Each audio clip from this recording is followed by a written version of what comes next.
আল্লাহ রাব্বুল আলামিনের পক্ষ থেকে উম্মতে মুসলিমার জন্য অন্যত্র পবিত্রতম একটি তোহফা আজকের এই জুমার দিন, তারই পবিত্র বিধান জুমার নামাজ আদায়ের লক্ষ্যে অত্র মসজিদে কালামুল্লাহ শরীফ থেকে কিছু কথা বলার শোনার জন্য একত্রিত হওয়ার তৌফিক দান করেছেন।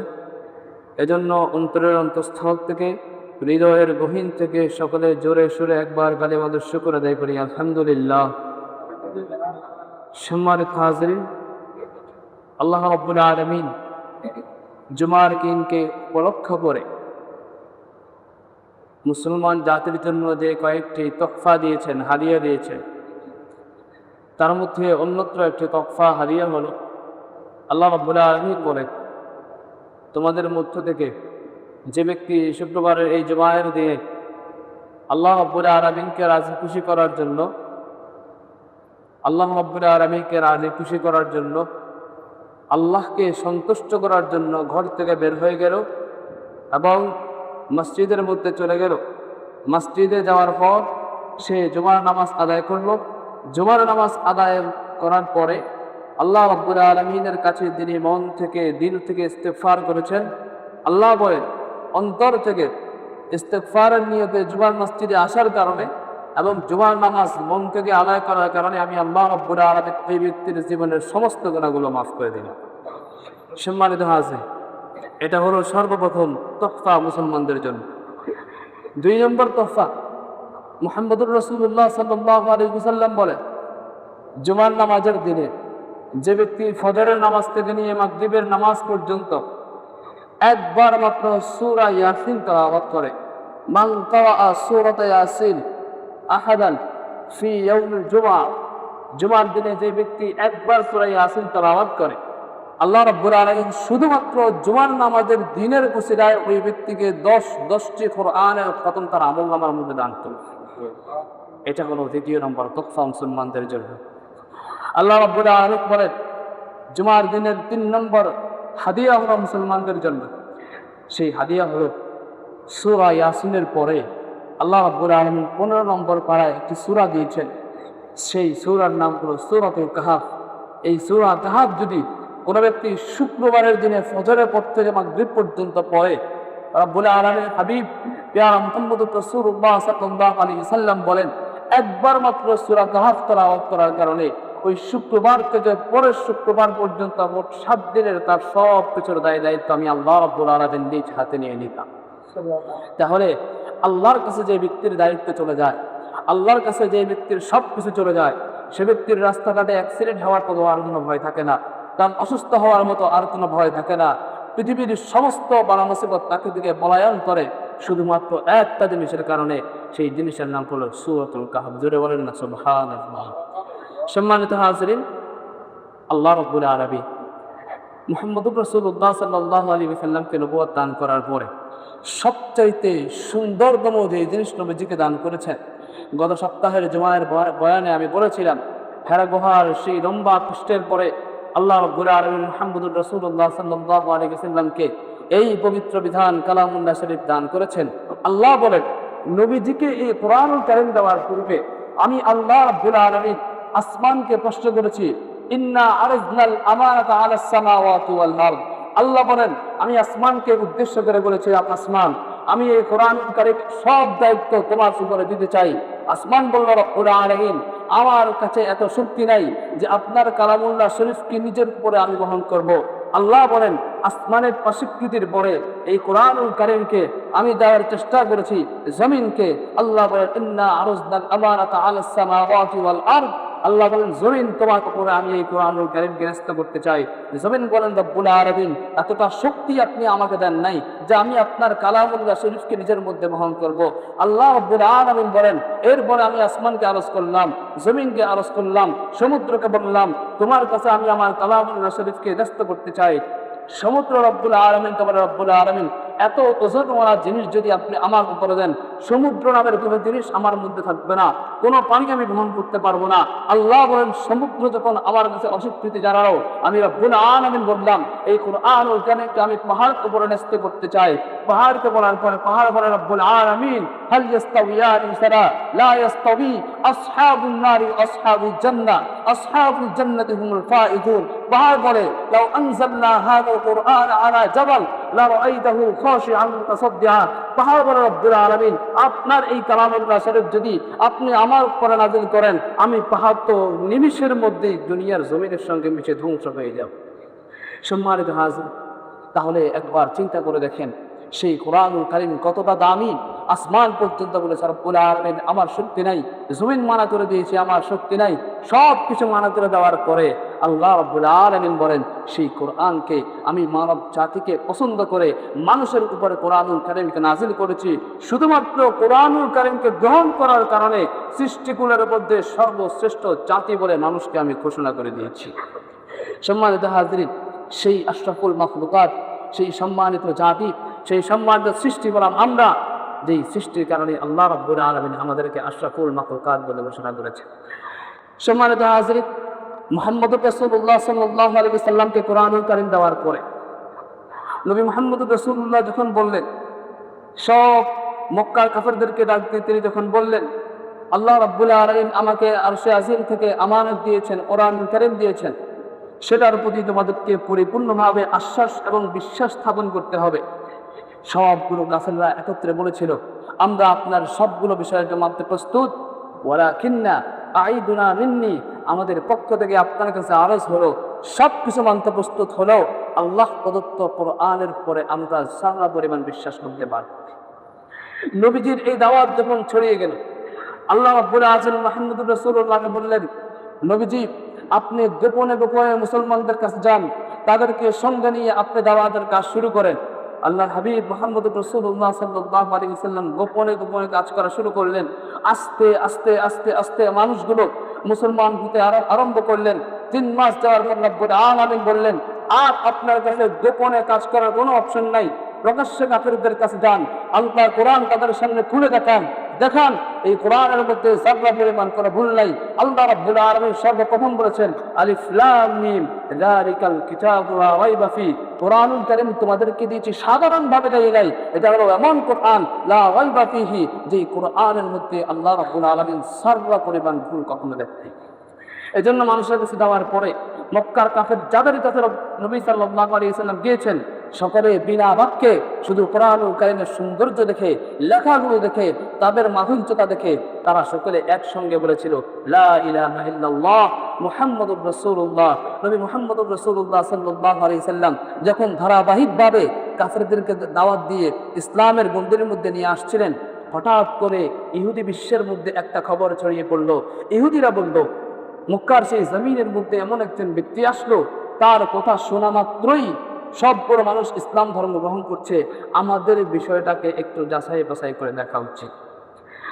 সম্মানিত হাজরিন, সমগ্র বিশ্বের ইহুদিরা নবী মুহাম্মদুর রাসূলুল্লাহ সাল্লাল্লাহু আলাইহি ওয়াসাল্লামকে পরীক্ষা করার জন্য তাদের মধ্যে থেকে 3 জন আলেমকে তারা নির্বাচিত করলো। ইহুদিদের মধ্যে 3 জন আলেম চলে আসলো নবীজির কাছে। আসার পরে তারা বলল, ইয়া রাসূলুল্লাহ, আমরা শুনতে পেলাম আপনার কাছে এমন কিছু আছে যেটা শোনার পরে মানুষ নাকি মুসলমান হয়ে যায়। ইহুদিরা বলল, আমাদের কাছে এমন কিছু জিনিস আছে আমরা যেটা আপনার কাছে জানতে চাই। ইহুদিরা 3 জন আলেমকে নিযুক্ত করলো যে মুহাম্মদের কাছে যাও আর মুহাম্মদকে প্রশ্ন করো, যেই প্রশ্নের পরে আমরা বুঝতে পারবো যে মুহাম্মদ কি আসলেও একজন প্রকৃতপক্ষে একজন নবী নাকি সে মিথ্যা ভণ্ড প্রতারক, তাকে আমরা পরীক্ষা করার জন্য আমরা চাই আমাদের ইহুদি আলেমদের পক্ষ থেকে 3 জন আলেম মুহাম্মদের কাছে যাওয়া। সব ইহুদি বিশ্বের সবগুলো মানুষ মিলে 3 জন ইহুদি আলেম রাহিবকে, তাদের পরিভাষায় তারা আলেম বলে না, তারা তাদের গুণ্যমান্য যে সমস্ত ওলামাগণ আছে তিনাদের পরিভাষায় তারা বলে রাহিব। এই ইহুদি 3 জন রাহিবকে পাঠালেন তারা মুহাম্মদুর রাসূলুল্লাহর কাছে। তারা যখন আসলেন, তারা মুহাম্মদুর রাসূলুল্লাহর কাছে আসলেন আর বললেন, আমরা আপনাকে আমাদের ইহুদি দাওয়াত থেকে 3টা প্রশ্ন করব, এই 3টা প্রশ্নের উত্তর যদি আপনি দিতে পারেন আমাদের সমগ্র ইহুদি বিশ্ব মেনে নেবে আপনি আল্লাহ রাব্বুল আলামিনের পক্ষ থেকে প্রেরিত একজন রাসূল। সম্মানিত হাজরিন, নবীজির কাছে যখন 3 জন ইহুদি আলেম মিলে এই আরজ করলেন, মুহাম্মদুর রাসূলুল্লাহ সাল্লাল্লাহু আলাইহি ওয়াসাল্লাম বললেন, তোমাদের পক্ষ থেকে 3 নয় 3000 প্রশ্ন যদি আমার কাছে আসে, সবগুলো প্রশ্নের উত্তর দেওয়ার জন্য আমি প্রস্তুত। বিনিময়ে আমি তোমাদের কাছে একটা জিনিস চাই, তোমাদের পিছনের ধর্ম ফেলে তোমাদের সকলকে মুসলমান হতে হবে। সম্মানিত হাজিরিন, ইহুদিদের মধ্যে 3 জন রাহেব বললেন, আমরা 3000 প্রশ্নের কোনো প্রয়োজন নাই। পৃথিবীর কোনো মানুষ, পৃথিবীর কোনো রাহেব ছাড়া আর কোনো মানুষ এই 3 প্রশ্নের উত্তর জানে না। যদি আপনি প্রকৃতপক্ষে আল্লাহর পক্ষ থেকে প্রেরিত একজন রাসূল হয়ে থাকেন, তাহলে আপনার দ্বারাই এই প্রশ্নগুলো দেওয়ার উত্তরগুলো দেওয়া সম্ভব হবে। আমরা আপনার কাছে তিনটা প্রশ্ন করতে চাই। আল্লাহ নবী মুহাম্মদুর রাসূলুল্লাহ সাল্লাল্লাহু আলাইহি ওয়াসাল্লাম বলেন, কোথায় তোমাদের প্রশ্ন, সেই প্রশ্নগুলো আমাকে করো, যাতে করে তোমাদের উত্তরগুলো দিয়ে তোমাদের কাছ থেকে আমি ইসলামের আশা করতে পারি। ইহুদি আলেমরা এক বাক্যে বলল, আপনার কাছে প্রথম প্রশ্ন হলো ওয়াসআলুনাকা আন আসহাবিল কাহফ। তাদের পক্ষ থেকে 1 নম্বর প্রশ্ন হলো, মান হুমুর রাজুল আল্লাযীনা ইয়ারজিউনা মিন বাইতিহি ইলা বাইতিল্লাহ। ইহুদিরা বলল, ওই সমস্ত ব্যক্তিরা কারা যারা নিজের ঘর থেকে বের হয়ে চলে গেছে, দ্বিতীয়বার ঘরে আবার ফিরে আসে নাই। 1 নম্বর প্রশ্ন। 1 নম্বর প্রশ্ন, মান হুমুর রাজুল, ওই সমস্ত ব্যক্তিরা কারা, আল্লাযীনা ইয়ারজিউনা মিন বাইতিহিম, যারা তাদের ঘর থেকে বের হয়ে গিয়েছে, ওয়ালা ইয়ারজিউনা ইলা বাইতি, এবং তারা দ্বিতীয়বার তাদের ঘরে ফিরে আসে নাই, এমন ব্যক্তিরা কারা? 1 নম্বর প্রশ্ন। 2 নম্বর প্রশ্ন করল, ইহুদি তার আলেমদের মধ্যে সবচেয়ে জ্ঞানী যিনি ছিলেন, তিনি বললেন, ওয়া মুহাম্মদ মান হুমুর রাজুল আল্লাযী ইসমুহু যুলকারনাইন। ওই ব্যক্তিকে যার নাম আল্লাহ রাব্বুল আলামিন যুলকারনাইন বলে নামকরণ করেছেন। জুল আরবি শব্দের অর্থ জুল মানে ওয়ালা, কারনুন শব্দের অর্থ হলো সিং, কারনাইন মানে 2 সিং। যুলকারনাইন 2 সিং ওয়ালা সেই ব্যক্তিকে আল্লাহ রাব্বুল আলামিন যিনাকে যুলকারনাইন বলে নামকরণ করেছেন। এটা হলো 2 নম্বর প্রশ্ন। 3 নম্বর প্রশ্ন, ওয়াসআলুনাকা আনির রূহ। তিনাদের মধ্যে একজন ইহুদি বললেন, বলেন তো রূহ জিনিসটা কি? এই রূহ জিনিসটা কোত্থেকে আসছে এবং তার কাজ কি, করণীয় কি? রূহ বলতে আমাদের আত্মা আমরা বুঝি যে রূহ মানে আমাদের দেহের যে আত্মা, সেটা নয়। রূহ দ্বারা কোরআন কারীমের মধ্যে আল্লাহ রাব্বুল আলামিন ভিন্ন কোনো উদ্দেশ্য নিয়েছেন। তাহলে ইহুদি আলেমদের পক্ষ থেকে 3টা প্রশ্ন করা হলো নবী মুহাম্মদুর রাসূলুল্লাহ। 1 নম্বর প্রশ্ন হলো, ওই সমস্ত ব্যক্তিরা কারা যারা নিজের ঘর থেকে বের হয়ে গিয়েছেন, দ্বিতীয়বার ঘরে আবার ফিরে আসে নাই। ওই ব্যক্তিকে যিনাকে আল্লাহ রাব্বুল আলামিন যুলকারনাইন বলে নামকরণ করেছেন, যিনাকে আল্লাহ রাব্বুল আলামিন 2টা শিং দিয়েছেন। 3 নম্বর হলো, রূহ সম্পর্কে আপনার ধারণা কি?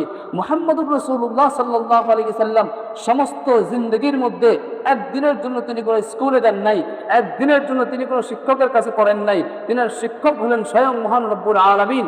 এই কারণেই তো আমাদের নবীজিকে বলা হয় ওয়া হুয়া নাবিয়্যুল উম্মিয়্যিন। আমাদের নবী হলো একজন এমন ব্যক্তি যিনি শিক্ষিত, তবে কখনো কোনো পাঠশালায় পড়েনি। আল্লাহ রাব্বুল আলামিন বলেন, পৃথিবীর সব শিক্ষক থেকে আমি আল্লাহ রাব্বুল আলামিন আপনাকে আলাদা করে রেখেছি। শিক্ষক মানে হলো যিনি ছাত্রর থেকে সম্মান বোধ করেন। দুনিয়ার কোনো মানুষকে যদি আমি আপনার শিক্ষক বানাইতাম, তাহলে সেই ব্যক্তি তো আপনার তুলনায় বেশি সম্মানিত হইত। আল্লাহ বলেন, পৃথিবীর সবগুলো মানুষের তুলনায় আমি আল্লাহ রাব্বুল আলামিন আপনার সম্মান বাড়িয়ে দিয়েছি। যদি কোনো ব্যক্তি আপনার শিক্ষক হতো, তাহলে তো তিনি আপনার চাইতে বেশি সম্মানিত। এজন্য আল্লাহ বলেন, আমি স্বয়ং রব্বুল আলামিন আপনাকে নিজ হাতে, নিজ প্রদানে, নিজ পাঠ্যদানে আমি আপনাকে শিক্ষিত করেছি। মুহাম্মদুর রাসূলুল্লাহ বলেন, 3টা প্রশ্নের উত্তর যখন আমার কাছে আসলো, আমি তো জীবনে কোনো পাঠশালায় যাই নাই, আমি তো কোনো ব্যক্তির কাছে শিখি নাই, আমার শিক্ষক তো হলেন স্বয়ং মহান রব্বুল আলামিন। এজন্য নবীজি বলেছেন, ঠিক আছে ইহুদি ভাইয়েরা, তোমরা আগামীকালকে সকালে আইসো, আমি তোমাদের উত্তর দিব। আবার বোঝার চেষ্টা করেন, নবীজি বলেছেন তোমরা আগামীকালকে সকালে আসবা, আমি তোমাদের কৃত 3 প্রশ্নের উত্তর দেব। এই কথা বলার পরে ইহুদি আলেমরা কোনো প্রকারের কথা না বলে সেখান থেকে চলে গেলেন। আল্লাহ হাবিব মুহাম্মদুর রাসূলুল্লাহ সাল্লাল্লাহু আলাইহি ওয়াসাল্লাম তিনি মনে মনে তো ধারণা ছিলেন রাতের বেলায় জিবরাইল আসবে, আমাদের 3 প্রশ্নের উত্তর দেবে। তিনি তো সেই আশায় বসেছিলেন। সারা রাত চলে গেল, ফজর নামাজের আজান হয়ে গেল। দুর্ভাগ্যবশত জিবরাইল আলাইহিস সালাম আসমান থেকে এখনো পর্যন্ত আসেন। মুহাম্মদুর রাসূলুল্লাহ সাল্লাল্লাহু আলাইহি ওয়াসাল্লাম ফজরের নামাজের পরে চুপ করে বসে আছেন। রাতের বেলায় জিবরাইল আসে নাই। তিন প্রশ্নের উত্তর এখনো পর্যন্ত জানা যায় নাই। ফজরের নামাজের পরে সব সাহাবায়ে কেরাম যখন বসে আছেন, তিনজন ইহুদি রাগেব সামনে চলে আসলো এবং প্রশ্ন করলো, মুহাম্মদুর রাসূলুল্লাহ আপনাকে কালকে যে তিনটা প্রশ্ন করেছে সেগুলোর উত্তর দিয়ে দেন। ইহুদিরা বলল, কালকে আপনাকে যে তিনটা প্রশ্ন করলাম সেই তিনটা প্রশ্নের উত্তর দেন। এখন আমার নবী, আপনার নবী, দো জাহানের সরদার মুহাম্মদুর রাসূলুল্লাহ সাল্লাল্লাহু আলাইহি ওয়াসাল্লাম, যিনি আল্লাহর তরফ থেকে একটি বাক্য আসা ছাড়া একটা শব্দ যে নবী মুহাম্মদ বলেন নাই, সেই মুহাম্মদুর রাসূলুল্লাহর কাছে কোনো উত্তর নাই। কেন? রাতের বেলায় জিবরাইল আলাইহিস সালাতু ওয়াস সালাম যদি আসতেন, নবীজির কাছে সংবাদ দিতেন, তাহলে তো আমার নবী, আপনার নবী পারতেন। তিনি শুধুমাত্র বলেছিলেন, কালকে আসবে সকালে, আমি তোমাদেরকে তৃতীয় প্রশ্নের উত্তরগুলো দেব। সারা রাত করে দেওয়ার পরে যখন জিবরাইল আলাইহিস সালাতু ওয়াস সালাম আসেন নাই, নবীজি মুখটা বন্ধ করে বসে আছেন। সাকাতা সুকুতান ওয়া আলাইহি সুকুত, একবার মুখটাকে বন্ধ করে বসে আছেন। ইহুদিরা আসলো, প্রশ্ন করলো, বারবার জিজ্ঞাসা করলো। যখন দেখলেন নবীজি চুপ করে বসে আছেন, আস্তে মাথাটা নিচু করে মসজিদে নববী থেকে তারা বের হয়ে চলে গেল।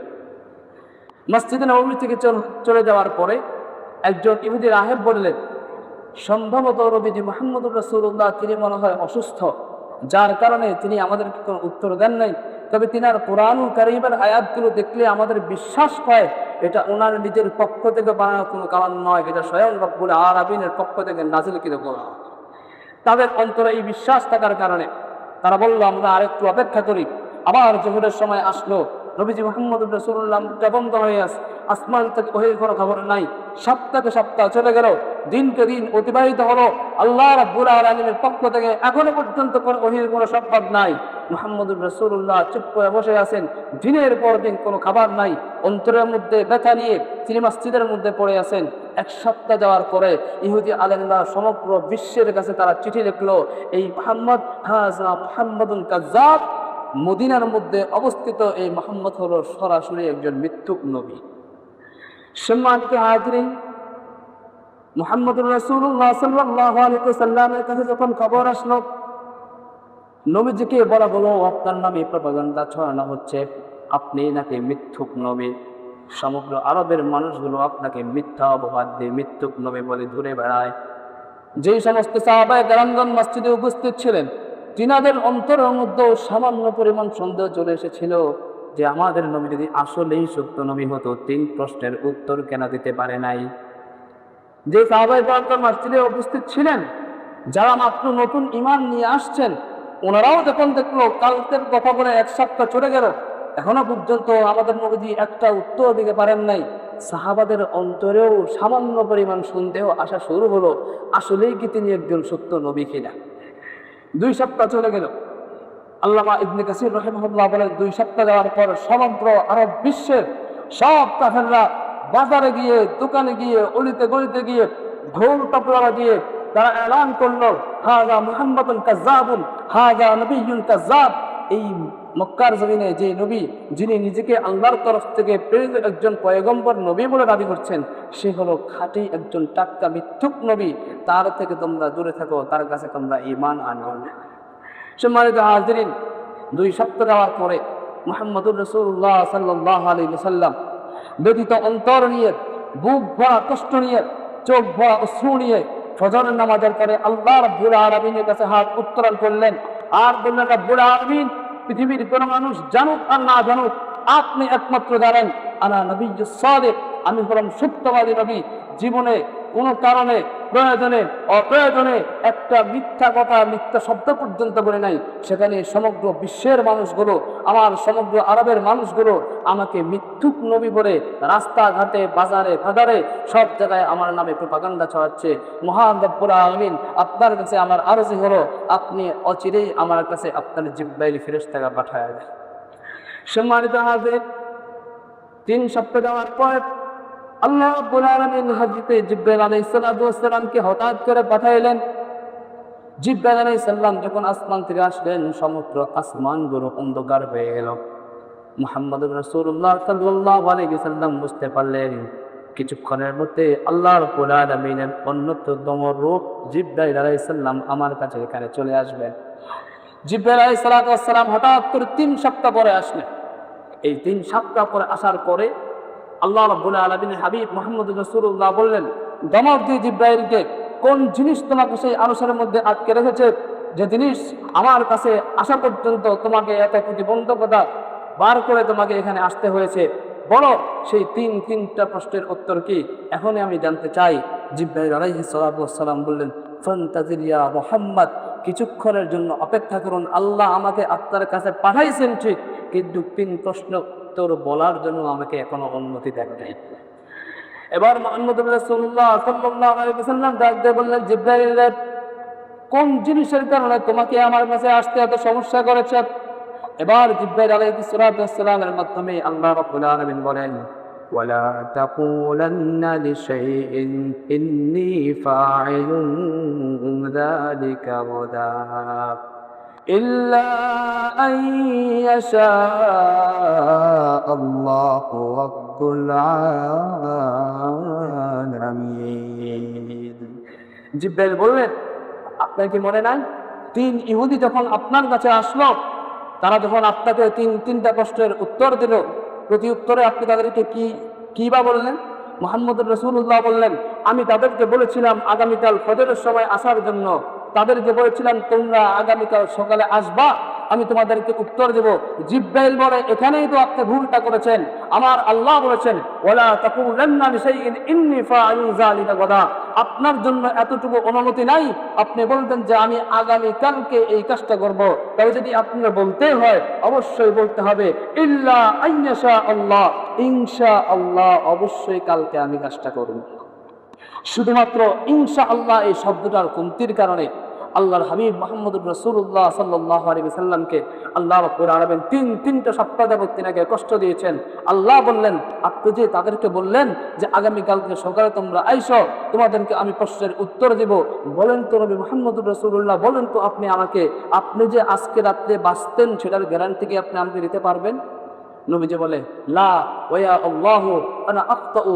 নবী মুহাম্মদুর রাসূলুল্লাহ বললেন, ওগো আল্লাহ, আমি ভুল করেছি, আমি বুঝতে পারি নাই। এজন্য আল্লাহ বললেন 3 সপ্তাহ পর্যন্ত দেরি করার মানে হলো যেন আপনি শিক্ষা লাভ করতে পারেন, আপনার মাধ্যমে আপনার উম্মতরা শিক্ষা লাভ করতে পারে যে কোনো কাজ যদি ভবিষ্যতে আমার করতে হয় তাহলে আমাদের অবশ্যই বলতে হবে ইনশাআল্লাহ আগামীকালকে আমি এই কাজটা করব। ইনশাআল্লাহ শব্দের অর্থ হলো, যদি আল্লাহ রাব্বুল আলামিন চায় তো ইনশাআল্লাহ আমি কালকে কাজটা করব, আর আল্লাহ যদি না চান তাহলে কালকে আমি কাজটা করতে পারবো না। যদি আপনি বলেন আগামী কালকে আপনি আইসেন, আপনার সাথে আমার এই কাজ আছে, অথবা আগামী কালকেই আপনার এই কাজটা আমি করব, রাতের বেলায় যদি আপনার মৃত্যু হয়ে যায়, আগামী কালকের কাজটা না করার কারণে অবশ্যই আপনাকে জাহান্নামের আগুনে জ্বলতে হবে। সম্মানিত হাজিরিন, তিনটা প্রশ্ন করেছেন ইহুদিরা, সেই তিন প্রশ্নের বিশাল উত্তর এবং বিশাল যেই প্রশ্ন, সেই প্রশ্নের উত্তরগুলো ইনশাআল্লাহ সপ্তাহে আপনাদের সামনে আবার আরজ করব। সম্মানিত হাজির, আরেকটা গুরুত্বপূর্ণ বিষয় হলো ইনশাআল্লাহ শব্দের জন্য আল্লাহ রাব্বুল আলামিন নবী মুহাম্মদুর রাসূলুল্লাহকে এতটা সপ্তাহ পর্যন্ত যেনাকে কষ্ট দিয়েছেন। দুঃখের বিষয় হলো আমাদের সমাজের অনেকগুলো মানুষ এখনো পর্যন্ত ইনশাআল্লাহ শব্দটাও বলতে পারে, সূরা ফাতিহা পড়তে পারে না, সূরা ইখলাস পড়তে পারে না, পড়তে পারে তো শুদ্ধ হয় না। তাদের মুখ দিয়ে যে সমস্ত শব্দগুলো আসে, পুরনো দিনের যে সমস্ত পড়াগুলো মুক্তবের মধ্যে আসছে আর গেছে, কোন রকম তার হিসাবের কাছে পড়ছে, পড়ার পরে কিছু ইয়াদ আসে তো আবার কিছু ইয়াদ নাই, যদিও কিছু মুখ দিয়ে আসে, এমন অবস্থা কোরআনুল কারীমের যে কোরআনুল কারীম পড়ার চাইতো না পড়া 1000 গুণ বেশি উত্তম। ইনশাআল্লাহ শব্দ, সেটাকে কত প্রকারের মানুষ নিজের মন থেকে বলে আলহামদুলিল্লাহ রাব্বিল আলামিন, আল হা এর জায়গায় হা বলে, অথচ হা বলার মাধ্যমে অর্থ আর থাকে না। আর রহমানির রহিম, র হা এর মাধ্যমে আরেকটা হা বলে। রহমান শব্দের অর্থ হলো আল্লাহ আপনি বলেন একমাত্র দয়ালু, আর রহমান শব্দের অর্থ হলো আপনি হচ্ছেন একমাত্র কর্মঠ। তাহলে বলেন তো, আপনি যদি আল্লাহকে বলেন আর রহমান রহিম, আর রহমান আল্লাহকে যদি আপনি দয়ালু থেকে, দয়াবান থেকে যদি আপনি আল্লাহকে কর্মঠ বানায় দেন, সেই নামাজ তো আপনার কোশ্চিন কালেও হবে না। যেই নামাজের মধ্যে কুল হুয়াল্লাহ এর জায়গায় আপনি কুল বলেছেন, কফ এর জায়গায় কাফ বলেছেন, যেই জায়গায় আপনি বলা থেকে খাওয়ার মধ্যে নিয়ে আসছেন। কুল শব্দের অর্থ হলো নবীজি আপনি বলেন, কুল শব্দের অর্থ নবী আপনি খান, কাফ ইয়া লাম অথবা কফ লাম, কুল অথবা কুল। বলেন তো কফ এর জায়গায় কান পড়ার মাধ্যমে কোনো মানুষের নামাজ হবে?